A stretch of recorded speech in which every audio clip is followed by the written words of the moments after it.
Si Alexander ay kasalukuyang nasa cruise para magpalipas ng sama ng loob. Katatapos lamang ng kanyang divorce, hindi niya lubos maisip na minsan siyang naging bulag ng dahil sa kanyang pagmamahal. Balikan natin ang kwento. Isang gabing nasa bar sila ng mga kaibigan ay may nakilalang babae si Alexander, si Emilia. Lumapit ito sa kanya at nanghingi ng drinks. Magmula noon ay madalas na silang magkasama. Halos lahat ng kaibigan ni Alexander, lalo na ang pamilya ay nagpaalala sa kanya na kilalang isang gold digger si Emilia. Naging bingi siya dahil sa halos 2 buwan na silang magkarelasyon, walang red flag. Minsan ay nakikihati pa ito sa kanya sa restaurant bills. Sinabi ni Emilia na hindi porke mayaman siya ay hindi na siya makihati sa mga bayarin. Dahil dito ay lalong naging bulag si Alexander. Pinakasalan si Emilia. Mula sa araw ng kanilang kasal ay lumabas ang tunay nitong ugali. Pilit itong inintindi ni Alexander, pinagbigyan ang hiling ni Emilia. Malaking bahay, mamahaling sasakyan, ang masama, bumalik ito sa bar at tuloy ang dating gawain. Tiniis lahat ni Alexander hanggang isang araw ay may nakalatag na papel sa lamesa, sa halip na pagkain ang nakahain. Isang divorce paper mula kay Emilia at nagdemand ng malaking halaga. Nakangiting mukha ni Emilia habang hawak ang wine glass nakatayo sa living room. Advice ng abogado, ibigay na ang hinihingi nitong halaga kesa magdemand ng kalahati sa kanyang mga ari-arian. Napapaluha si Alexander, ipinangako niya sa kanyang sarili na hindi na mangyayari ang lahat. Ito ay nagbigay sa kanya ng malaking aral. Makikitang balik sa normal na buhay si Alexander. Nagpapatakbo ng kumpanya at bahay lang. Hanggang isang araw ay tumawag ang kaibigan nito, may binigay na address at oras. Blind date. Sa una ay umayaw si Alexander pero nakumbinsi ito sa huli nang sinabi ni Bernard na matagal na niyang kakilala ang babae. Isa lang ang bilin ni Bernard, ayaw ng babae ng sinungaling. Biglang pinatay na ng kaibigan ang telepono, marami pa siyang itanong, ngunit wala na ito sa linya. Kahit mayaman si Alexander, ay hindi nito ugali ang magpahintay ng tao. Kaya maaga pa ay bihis na ito. Ayaw niyang ipaalam sa nasabing babae ang kanyang katayuan sa buhay. Habang palingalinga sa restaurant, ay agad niyang nahanap ang kanyang hinahanap. Nilapitan niya at umupo sa harap. Marami silang pinag-usapan tungkol sa buhay. Sinabi ni Alexander na isa siyang forklift driver sa isang malaking kumpanya. Wala siyang makitang pagkadismaya sa mukha nito. Habang si Elodia ay masayang nagkekwento ng kanyang buhay, matamang nakatitig lamang sa kanya si Alexander. Napansin niyang may sense of humor si Elodia, maging sa kilos ay hindi mapaghalatang isa lamang itong ordinaryong empleyado. Ayon sa babae, isa siyang computer analyst, nagtapos bilang IT. Dahil sa kasipagan ng mga magulang bilang farmer, nagkapalagayang loob ang dalawa. Pero gabi-gabi ay nag-aalala si Alexander sa mga kasinungalingan niya kay Elodia. Paano kapag malaman nito?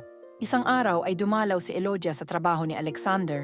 Sa gate pa lamang ay hinarang na ito ng mga gwardya, pinaghintay. Isang naka-uniformeng orange ang lumabas na Alexander. Unang araw pa lamang ay nakatimbre na ang pangalan ni Elodia sa mga security guard. Kapag ito ang naghanap ay tawagan muna siya sa opisina. Masayang kumakain ang dalawa sa maliit na restaurant at si Elodia ang nagbayad. Sa halip na matuwa si Alexander, ay lalong naalala niya ang unang asawa, nagbabayad din ito ng mga bills. Naging maingat si Alexander sa mga kilos ni Elodia. Halos, lahat ng kilos nito ay naihahambing niya sa unang asawa. Napansin niyang mapagbigay si Elodia, lagi itong may bitbit sa tuwing magkita sila. Ganoon din si Emilia. Isang araw ay may isang malaking event at imbitado ang lahat ng nasa alta sosyedad. Tanging mga owner lamang ng malalaking kumpanya ang inaasahang dadalo. Dumating ang luxury car ni Alexander kasama ang mga bodyguards. Napakaraming tao, pagandahan ng kasuotan at labasan ng mga mamahaling palamuti sa katawan. Sa dinami-dami ng tao ay hindi siya makapaniwala sa kanyang nakita. Si Elodia, napakaganda at mamahaling kasuotan ng suot at may kasamang matanda. Agad na nagtago si Alexander at tinawagan si Elodia. Sumagot ito. Sinabi niyang nasa party siya at kasama ang isang kaibigan. Pinatayan ito ng telepono ni Alexander. Hindi na niya narinig ang sinabi ni Elodia na, "I love you." Inimbitahan niya si Elodia sa isang bar kinagabihan. Hinihintay niya kung magkwento ito tungkol sa event na sinabi nitong kasama niya ay isang kaibigan. Walang narinig si Alexander. Nagagalit ito pero nananaig ang pagmamahal niya kay Elodia. Hindi nila namalayan na naparami sila nang nainom. Inalalayan ni Alexander si Elogiang makatayo, nakakapit na ito sa kanyang mga bisig. Inabot sa kanya ni Elogia ang susi ng sasakyan. Ang pagkaintindi ni Alexander ay ipagmaneho niya ito. Mabuti na lamang at nabanggit ni Elogia ang address bago ito nakatulog. Maganda ang inuupahan ni Elogia isang kondominium. Inihiga niya ito nang bigla siyang niyakap na wala ang kontrol sa katawan ni Alexander. Wala na siyang maalala pa. Umaga na nang magising ito, nagmamadaling umalis. Naiwang tulog na tulog si Elogia. Iyon ang huling kita niya kay Alexander. Confirmed na sa kanya, isang gold digger si Elogia. Magmula noon ay hindi na niya sinagot ang lahat ng tawag nito. Inutusan niya ang gwardya na sabihing nag-resigned at wala na siya sa kumpanya. Kitang-kita sa kinatatayuan ni Alexander na nasa ibaba ng building si Elogia, nakikipag-usap sa gwardya. Gustong-gusto na niyang puntahan ito, pero pinigilan niya ang sarili. Pinaghahandaan na niyang guguluhin siya ni Elogia ngayong may nangyari sa kanila. Gagamitin nito ang pagkakataon para maperahan siya.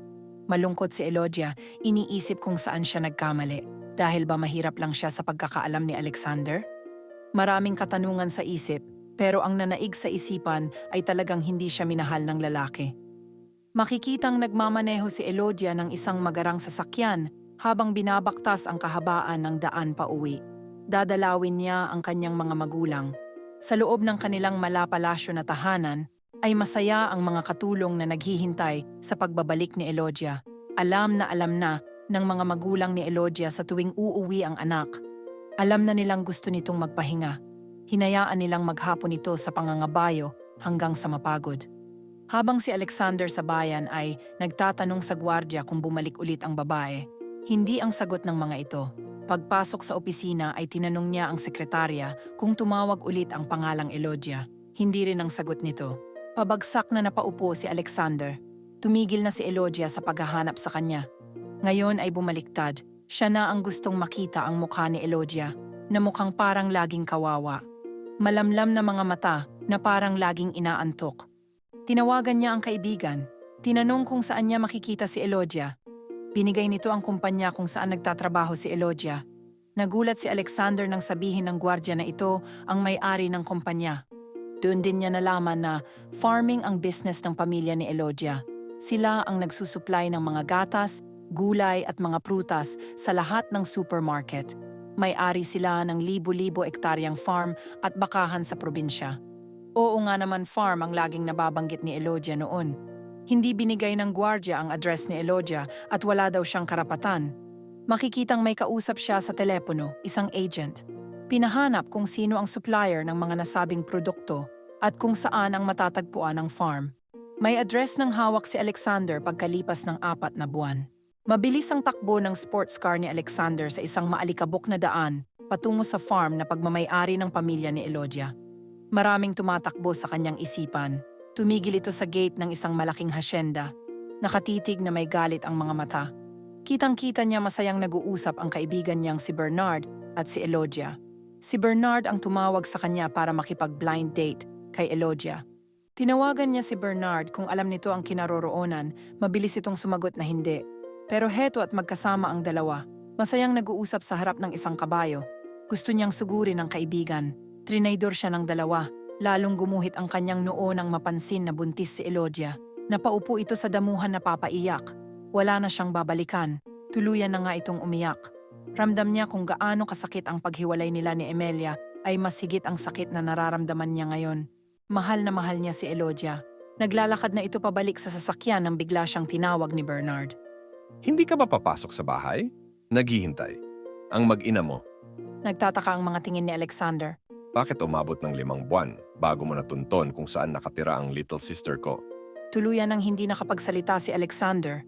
Makikitang malakas na tumawa si Bernard. Sa loob ng bahay ay saka pa lamang nalinawan ng lahat ni Alexander. Si Bernard ay ampon ng mga magulang ni Elogia. Nag-usap ang dalawang lalaki. Sinabi ni Bernard na noon pa man ay may gusto na si Elogia sa kanya. Pinigilan lang niya. Pero nang marinig niya na nag-divorce si Alexander at Emilia, ay hindi na tinigilan ni Elogia ang kuya niya. Hanggang sa pinagbigyan niya ito, ang usapan, whatever it may cost, walang sisihan. Kaya kahit nang mabuntis ito, ay walang sisihan. Ang buong akala ni Alexander ay siya ang may tinatagong sekreto sa babae. Ang mga ito pala ang may sekreto. Sa umpisa pa lang ay nagmukha siyang katawa-tawa sa mata ni Elodia. Nang hingi ng sorry si Alexander kay Elodia, nayakap niya ito, yakap na halos ayaw ng pakawalan pa. May tinawagan ito sa telepono. Hindi nagtagal ay sunod-sunod na pumaradang mga sasakyan sa labas ng farm. Dumating ang mga bodyguard ni Alexander at may kasamang pare na mapapansing nagpupumiglas. Magkausap si Alexander at Elodia. Napangiti ito. Huwag mong pansinin kung masama ang loob ng pari Elodia. Ang mahalaga ay makasal tayo. Ngayon dito sa bahay niyo. Hindi ako papayag na hindi kita maging asawa ngayong araw na ito at magiging tatay ng anak ko. Napapaluha si Elodia. Ang buong akala niya ay hindi siya kayang mahalin ng lalaking noon pa ay. Mahal niya ang lalaking kinikilig siya sa tuwing makitang kasama ng Kuya Bernard niya. Ang lalaking iniyakan niya nang malaman na nagpakasal ito kay Emilia. Laging sinasabi ng Kuya Bernard niya, kung ang lalaki ay nakatadhana para sa iyo, hindi ka man mag-effort ay talagang para sa iyo. Masayang ikinasal ang dalawa sa loob ng bahay. Nakatitig si Alexander kay Elodia, nasa isip niyang naibigay ang marangyang kasal sa simbahan paglipas ng 1 buwan. Mangyari po lamang na mag-subscribe at pindutin ang notification bell para ma-notify kayo sa susunod kong mga video.